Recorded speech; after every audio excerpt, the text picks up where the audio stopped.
Begin our Sunrise Smart Start, everybody. A 29-year-old man has been arrested, accused of beating another man, hitting another person with his car in what police call a hate crime. Happened this week in Rochester. Police tell us Alexander Ortiz drove his car at a man on Monroe Avenue. This was Tuesday night.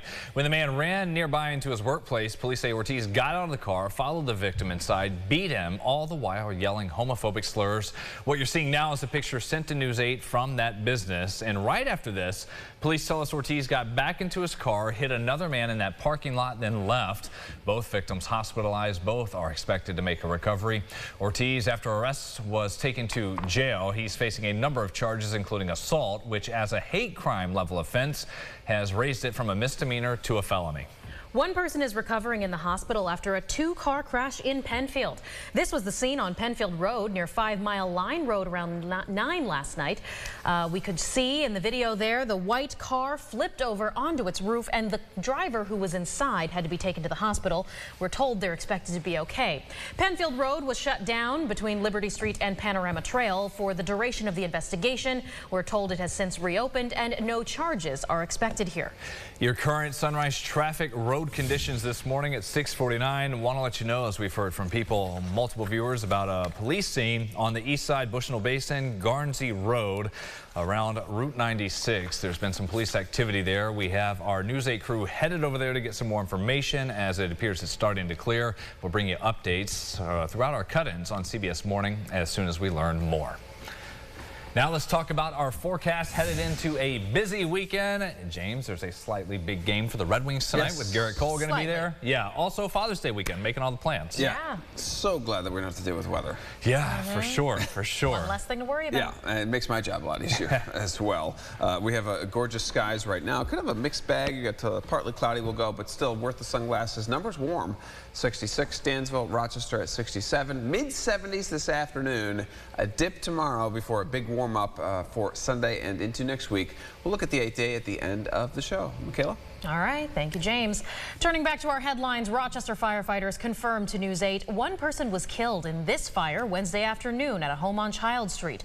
2 other victims were injured, as News 8 reported, including that firefighter who has been confirmed expected to make a full recovery. The cause of the fire, though, still under investigation. A new report from the Rochester Police Accountability Board highlights what the PAB calls gaps in disciplinary policies and practices. In response to this report, RPD says the city has not been given enough time to fully review the findings, but already claims some sections are misleading and, quote, should be addressed immediately. According to the PAB, reports from internal investigations at the department looking into police misconduct dropped from 39 to 0. That's based on trends from 2019 to 23. The PAB also says while RPD notifies the board about citizen complaints, the department does not share internal ones. Police say disciplinary proceedings had to be delayed last year because there were elections happening with the police union. The report also accuses RPD of not consistently uploading disciplinary files and having improper punishments for officer misconduct. The department says it uses a form of training to discipline officers for what the chief of police calls minor policy violations. We have the full report and the response from RPD in our coverage at rochesterfirst.com. The city's animal shelter on Verona Street is temporarily closed at least through Thursday due to staff COVID infections.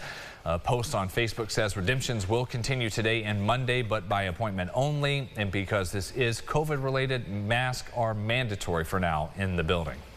Goodwill of the Finger Lakes working through quite the setback at the clearance center. Take a look at this video. Water streaming out of their receiving bay as this center on Jefferson Road is reportedly dealing with a water main break. The water, they say, ended up damaging the facility and, of course, the donated goods inside. So the store is going to have to be closed until it's safe to reopen.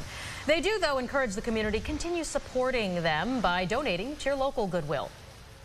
The town of Webster is completely replacing its wastewater plant, turning it into a water resource recovery facility that could help the town make some money.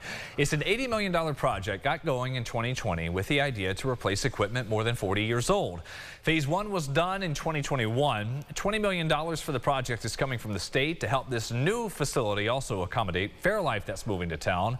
The new admin building is also part of the build as well, which will cut down on power during slow hours and save the town hundreds of thousands of dollars, we're told, just on waste hauling a year. We are hearing from a young Good Samaritan who recently rushed to help save a man's life over the weekend at a subway in Brockport.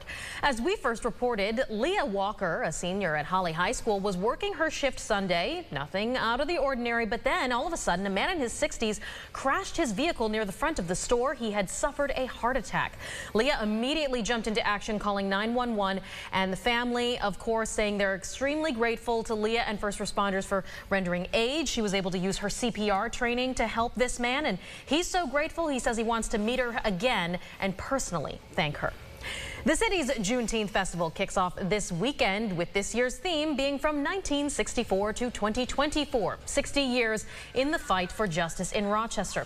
Things kick off officially tomorrow at 10 a.m. with a parade followed by all-day festivities at MLK Park, including live entertainment, vendors, community resources, teen empowerment, youth poets, and an elders circle tributing all the progress here in Rochester, as well as a recognition of young scholars. Admission to the Strong Museum of Play is also going to be free all throughout Saturday, recognizing Juneteenth. A big weekend, and everything gets going tonight. The Red Wings have their most anticipated game in years. Reigning AL Cy Young winner Gerrit will be on the mound for Scranton as they have a series in Rochester. Yankees manager Aaron Boone says Cole will throw maybe 65, 70 pitches, and while there are no seats left, standing room only, there you go, pick some up. The game could challenge the all-time regular season attendance record at Innovative Field. That's 13,584, and that happened when another previous ace for the Yankees came to town, Andy Pettit. Anytime you're playing in front of 11, 12,000 people, it's going to be, you're going to get a little bit more amped up than maybe playing in front of 7,000 people. It's a great challenge for them. They're excited about it anytime they take the field. When you get between those white lines, they have a job to do. They're focused on that job, and they're excited.